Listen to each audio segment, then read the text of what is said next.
Don't Go by Annacharlier. They stay that way for a long time, Catra's face tucked into Adora's shoulder, Adora gently cradling Catra's head. Adora's careful not to hug Catra too hard or make her feel restrained, anticipating the moment that Catra will start to pull away. But she doesn't. She hangs on so tightly it hurts, her claws digging through Adora's jacket and onto her back, latching into her like she did when she was a kitten and didn't know how much it hurt. Adora tries not to wince, tries not to move a single muscle, worried that if she does the spell, it will break and Catra will struggle away, appalled at having shown weakness. But Catra doesn't let go, so neither does Adora. At some point, Glimmer and Bo slip away to give them their privacy. Adora is dimly aware of them moving in and out of their room, having hushed conversations with Entrapta. Finally, Bo comes over and crouches down next to Adora. "We cleared out the boxes in the brig and set up a cot," he says as quietly as possible. "Do you want to try moving Catra in there?" Adora flinches a little bit at him calling it the brig. She doesn't want Catra to feel like a prisoner, but she also knows it's more or less the same as all of the rooms on the ship, and it's warm, dark, and private. Catra will be comfortable there. If Catra heard Bo, she doesn't show it. Adora gives Bo a slight nod, then cautiously shifts to bring some life back into her legs that have long since fallen asleep. "Hey, Catra," she whispers as gently as possible. Catra doesn't respond or move. Adora almost wonders if she's fallen asleep, except that her grip on Adora's hasn't relaxed at all. Adora tries again. "Catra," she breathes. "Bo and Glimmer set up a bed for you. Do you want to go there so you can rest?" For a long moment, Catra still doesn't respond. Then, finally, Adora feels her nod into the crook of her neck. "Okay," whispers Catra, muffled by the fabric of Adora's jacket. But she still doesn't move, and her arms still don't loosen. Adora gives her a moment, then decides to take charge. "I'm gonna carry you, okay?" she says, running a hand gently over the back of Catra's head in an attempt to rouse her. Catra's only response is another faint nod into her shoulder. "Need a hand?" says Bo, but Adora shakes her head. "I've got her." Carefully she shifts Catra in her arms, slipping one arm behind Catra's knees and the other around the small of her back. Catra still doesn't let go. Her head stays buried in Adora's shoulder, like it's the last safe place in the world. Adora lifts Catra as gently as she can, wobbling a bit on her numb legs as she stands. It's more difficult than she anticipated. Her limbs are weakened by the deep, burning ache that she's come to understand as a side effect of She-Ra's healing powers. Her skin is always whole again, her wounds gone without a trace, when she shifts back after even the hardest won battles. But she can always still feel a dull ghost of them weighing on her bones. Sometimes she thinks it would be easier if they would stay. Bo hovers nearby, ready to help if needed, but Adora gets her footing and stubbornly grips Catra to her chest as she staggers past him. The brig is dark, but faintly lit by the soft glow of the first one's tech that studs the wall.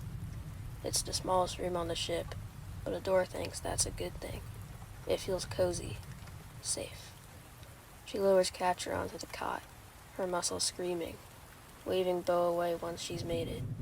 He backs respectfully out of the room and shuts the door. "We're here," Adora murmurs to Catra, and only then does Catra start to hesitantly unfold, extricating herself from Adora's arms. Adora winces as her claws slide free from her back. Catra looks around the dim room, blinking as if it's too bright. Her eyes are unfocused, confused. Her movements are sluggish. Adora feels a pang of sympathy. If her body is sore, Catra must be feeling it 10 times more after the beating she took. The memory of Catra's broken body lying still on the cold floor of Prime's ship flashes back into Adora's mind, and she swallows the lump in her throat. Catra hasn't been in her life for a long time, but she hadn't known how unbearable it would be to lose her for good until that moment. Then Catra's nails sink into the mattress, and her whole body goes rigid. She looks up at Adora, her pupils shrinking to pinpricks, her fur bristling, and Adora recognizes the first signs of panic. "Catra, it's okay." Adora instinctively tries to soothe her, reaching out a comforting hand. Katra's face crumples as she recoils away from Adora, as if she'd seen a ghost. No. It comes out like a sob. There's no anger in her voice, just fear and despair. Katra tries to get up off the bed, but her legs are too weak to support her, dumping her unkindly on the ground. Katra! Adora yelps, reaching again to help her, but Katra scrambles backwards, wedging herself against a wall like a concerned animal, breathing hard. Her tail is bushy. Adora hasn't seen her like that since they were small children, before Katra learned to hide her vulnerability behind a mask of indifference. Get out of my head, Katra whimpers. Just leave me alone. Don't you have enough already? It takes Adora a moment to understand. Then she gets it, and her blood turns to ice. Katra curls up into a ball and sobs, her claws tearing at her head as if the pain will wake her up, as if she can rip the ghost of Horde Prime out of her mind. Adora launches forward, grabbing Katra's wrists and wrestling them away from her head. Katra, no, this is real. It's okay. You're safe. I'm here. Katra thrashes, slashing blindly at her, howling. Just get it over with, she wails. Please, I told you. She's not coming back. Just let me go, please. Adora's never heard Katra plead like that. She resolves in that moment that she's going to kill Horde Prime with her own hands, and she's going to enjoy it.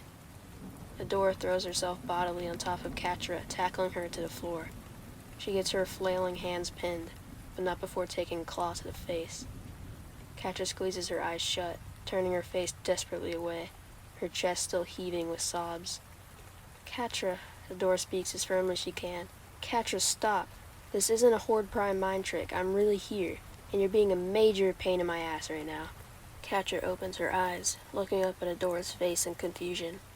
Adora cracks a weak grin. I came back for you, dumbass. I saved you, and you can bet I'm never gonna let you live it down. Katra hesitates. Then she shakes her head slowly, eyes unfocused with tears. She wouldn't come back for me. Well, tough luck, because I did. So can you please stop with the scratching and just lie down on the stupid bed and rest? Katra isn't fighting her anymore, but there's still distrust in her eyes. Adora tries another tact. Also, can I just say that Horde Prime is a major loser? I thought he'd be like a scarier Hordak, but at least Hordak knew when to shut up. Katra actually laughs, the same strained chuckle from when she was tottering on the edge of the platform, fighting with everything she had against Prime's control. Her body has gone limp underneath Adora. Adora carefully lets Katra's hands go and flops down beside her. Would fake Adora say that? She says smugly. She wants to hold Katra and comfort her, but she figures that gentle touches aren't what Katra needs right now. They would remind her too much of Prime's possessive gestures. Katra lies still for a long time, the only sound her ragged breathing. Then, finally, she rolls her head to the side, scanning Adora's face incredulously. It's really you, she whispers hoarsely. You came back for me. Yeah, Adora responds simply. Adora helps her sit up. Katra's muscles are still tense, but her fur has smoothed. Her eyes scan the room as if searching for any inconsistencies that would give away the illusion. She looks down at her own body. Then her hand goes to the back of her neck. Her ears flatten as she feels the chip still clamped onto her spine. Her claws scrabble at her skin, her clothes tearing into herself, drawing blood. It all happens so fast, Adora barely has time to react. Katra, stop! Stop it! Once again, Adora has to wrestle Katra's claws away, but she's already managed to open a few slashes in her own flesh, the red blooming across the snowy white of her uniform. Adora keeps Katra's wrist in a tight grip as she struggles. Let go, hisses Katra, straining against her, but Adora doesn't relent. Look at me, Adora commands. She waits for a long moment until Katra finally does. I'll let you go, but you have to promise you won't hurt yourself again. Katra, promise. She figures that will get through to her, and it does. After a moment, Katra retracts her claws and nods. She tugs weakly against Adora's hands, but Adora doesn't let go just yet. Take it off, Katra pleads quietly, and Adora understands. She lets go of Katra's hands, which curl into fists against the floor, and moves around to Katra's back. She runs her hand over the white uniform covering Katra's back, searching for some kind of zipper or closure. but it all seems to be made of one seamless piece of smooth, glossy fabric. Of course, Prime wouldn't make it easy to remove. Catra feels Adora fumbling around, and the hackles of her neck rise as she suddenly shouts, "Take it off! Adora, please, take it off!" Adora can't bear the desperation in her voice. Without hesitation, she grips the edges of the uniform and pulls as hard as she can. The fabric is stiff and heavy, but clearly not designed with the protection of the wearer in mind, and it comes apart in Adora's hands surprisingly easy. Or maybe it's another burst of She-Ra's strength. Adora rips the uniform all the way down, exposing Catra's shivering back. Then she helps her struggle out of it. Free of the uniform, Catra finally seems to relax. Her muscles go slack and she leans back against Adora's chest, breathing steadily now. She looks so small, Adora thinks. In her mind, Catra's been so big for so long, a looming shadow of rage in spite of darkness. Its shape so unfamiliar to her. But this shape, Catra's narrow, curled-up form, this shape she knows better than anything. And then with a shock, Adora realizes that she's staring at Catra's naked body, and that she probably shouldn't be doing that. She looks away, grabbing the shredded uniform and crushing it into a ball.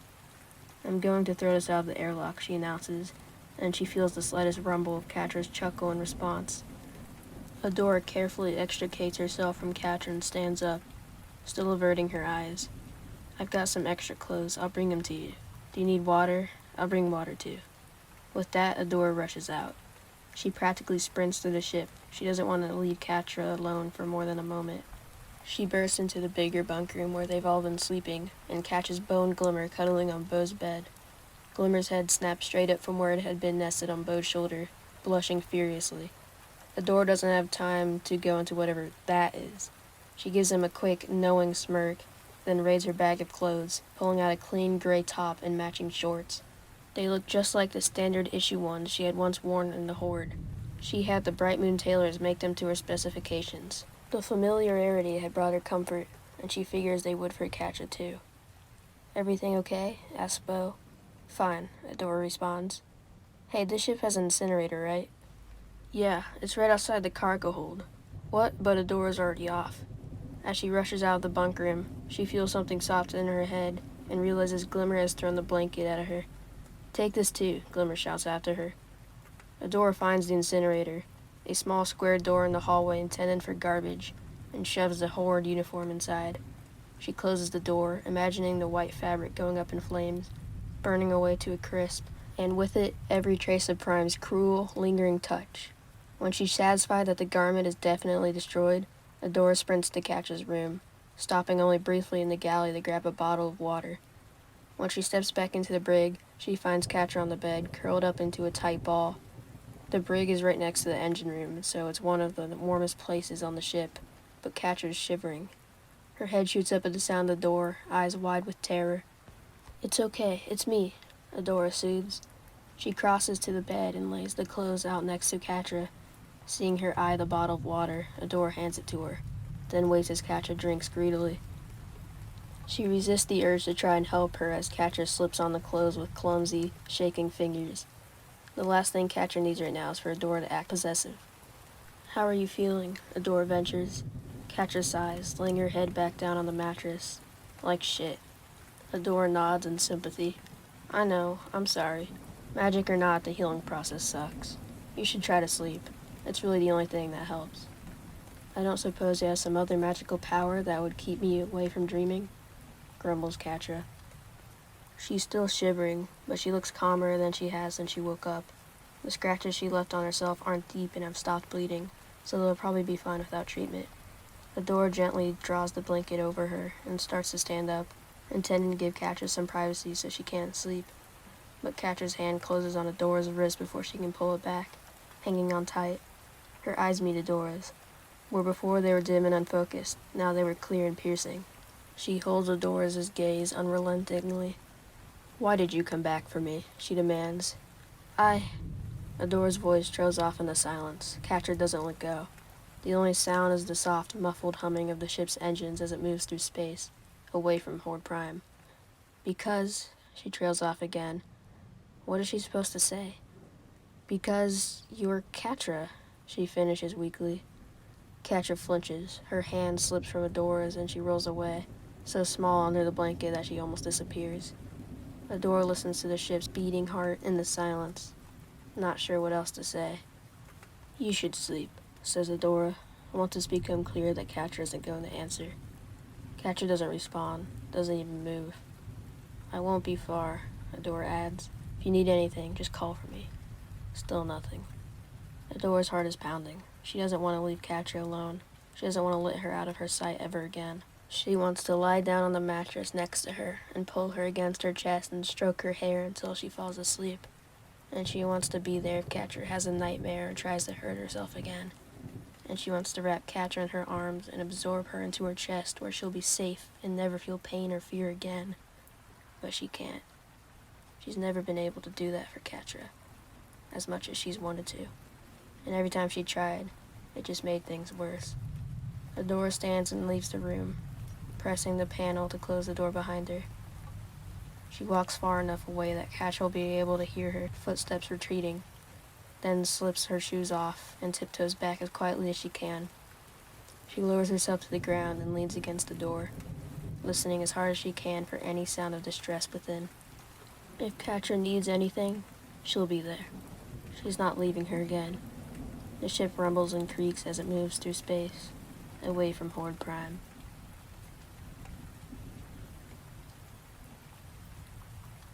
Katya stays in the room for a long time. She doesn't sleep much. When she does, she sees horrible things. She sees the inside of a tank full of green fluid, the sea of glowing clone eyes in the darkness, the cruel twist of Prime's lips as he rips through her mind. She feels the breathing tube crammed down her throat, Prime's unyielding grip, holding her head steady as the chip is planted, the searing full-body pain, followed by the terrifying numbness. But as horrible as it is, the worst thing she sees is Adora's face, over and over, her eyes bright and glowing with hope, all-reaching hands and awkward smiles. There isn't a window in Katya's room, but even if there was, there's no day or night to make sense of the passage of time. There hasn't been for a while. How long has she been in space? How long was she under Prime's control? How long since Adora carried her to safety? It's all melting together, a mix of cold emptiness and feverish dreams.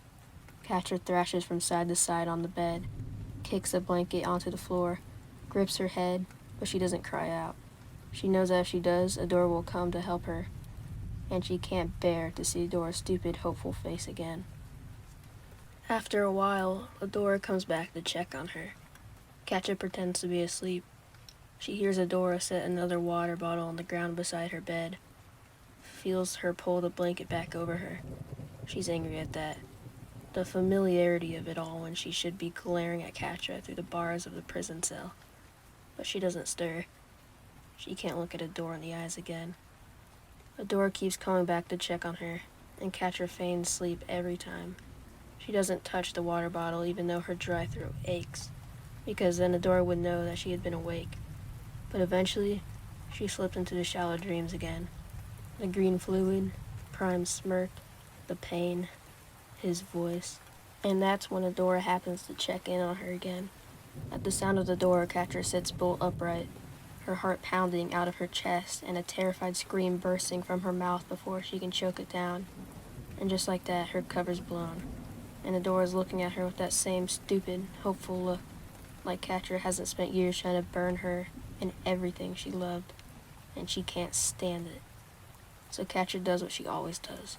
She retreats behind her walls, lashes out, needles Adora where she knows it stings the most. It's what she is. She's an animal. Nothing more than base instincts and rotten heart, just as everyone has always said she was. She's poison, she's fire, she's broken glass, and all she knows how to do is hurt and be hurt in turn. Adora leaves, angry, and something in Katya, some small childish piece that somehow hasn't been completely stamped out, wants to call after her, wants to run after her into the bright hallway. She doesn't. She stays in the dark. She doesn't know how to leave it. It's not until Adora is staring down at her coldly and offering her the choice to go, to leave them all behind, to never see her again, that Katya finally realizes that she can't do it. She spent years alone, empty, angry. Her rage was the only fire that warmed her. But now she's just cold. Her bones are aching with it, and she can't do it for a moment longer. She reaches for Adora. Stay. You should have seen me, Bo was saying. There were two coming from behind, and one cutting me off in front, and I was like, pew! Whoa! Barrel roll! And I totally dodged them. It was dope. And you only hit 3 asteroids on the way, smirks Glimmer. Just smashed straight through him. It was almost impressive. Fine, you can drive next time then, huffs Bo. We could have been depressurized and died instantly, but Darla's shielding held up perfectly, chips Entrapta. Oh, I'm so proud of her. Adora's face is brimming with excitement as she watches Catra take another bite of the bun. So, what do you think? She urges, her eyes glowing with anticipation for Catra's reaction. It's good, mutters Catra. Then, seeing Glimmer shoot her a reproachful look, she adds, really good, thank you. Adora's face falls a little with disappointment. Just good? I mean, Sparkles isn't exactly a 5-star chef, smirks Catra, earning herself an elbow in the ribs from Glimmer. What? I said it was good. I just thought you'd have a bigger reaction than that, mumbles Adora.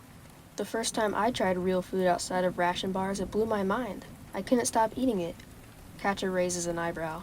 Adora, you know I've had food besides the ration bars before, right? There was a ton of contraband in the fright zone, if you knew where to find it. You were the only one square enough to not even try. Bo and Glimmer laugh, and Catra feels a little flicker of warmth. She's not used to people laughing at her. Not in a good way, anyway. Adora flushes, embarrassed. Are you kidding? She mutters. I've been waiting for years for you to join the rebellion so I could see you try real food, and you've been eating it the whole time? Just like that, the flicker of warmth vanishes, and all that's left is a surge of crushing cold.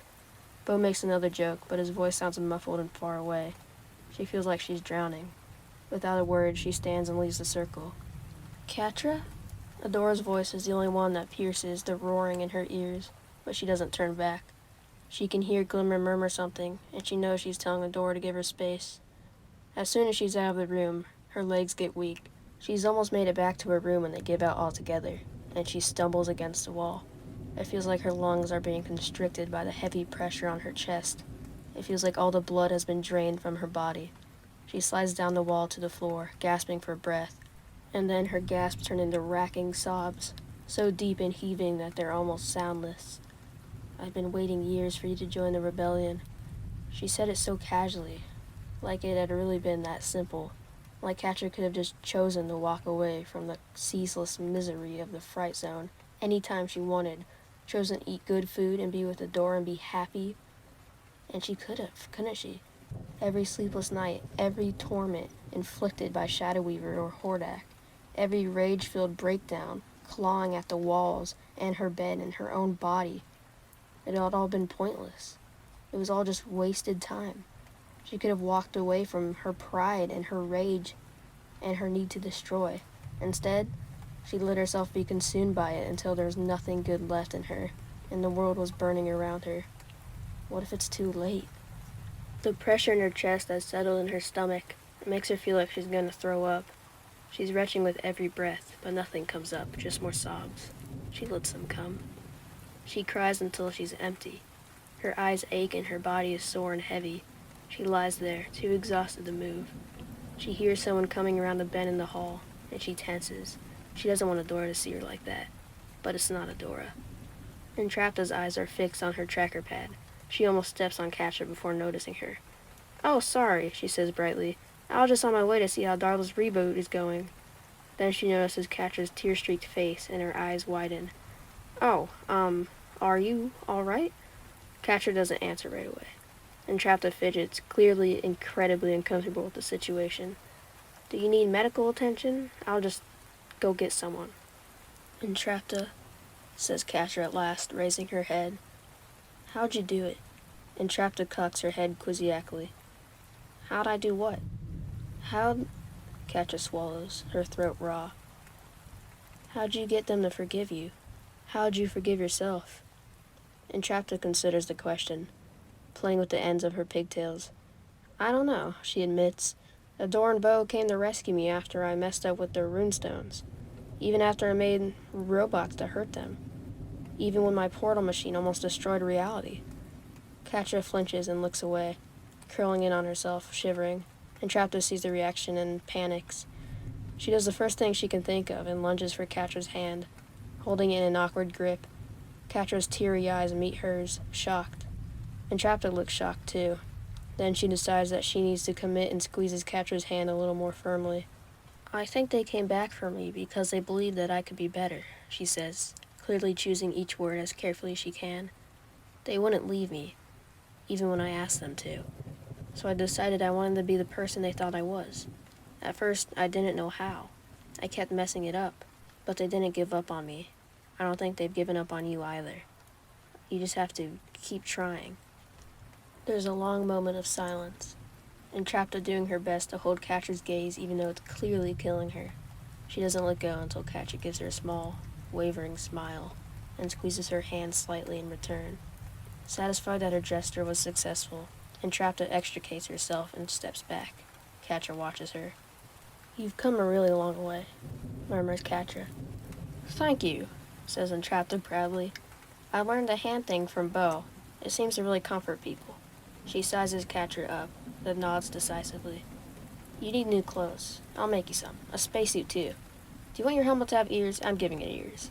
With that, Entrapta shoots off down the hall, jabbering happily in her voice recorder about another successful emotional connection. Catra's too tired to stand, but her chest doesn't hurt anymore. The sick feeling in her stomach has abated. She feels numb, sore, heavy, but also better somehow. For the first time in a long time, she thinks she can see a way forward. Her eyes drift closed as she falls asleep, not 15 feet from the door to her room. She's sleeping so heavily that she doesn't even wake up when Adora finds her sometime later and lifts her in her arms. But when she lays her carefully on the bed, she stirs, her eyes cracking open drowsily. Hey, Adora, she mutters. Adora grins that stupid, dopey grin. Idiot. Are you okay? Yeah, I'm okay. Really tired, though. I think I just need to sleep. Adora nods and starts to pull away, then stops.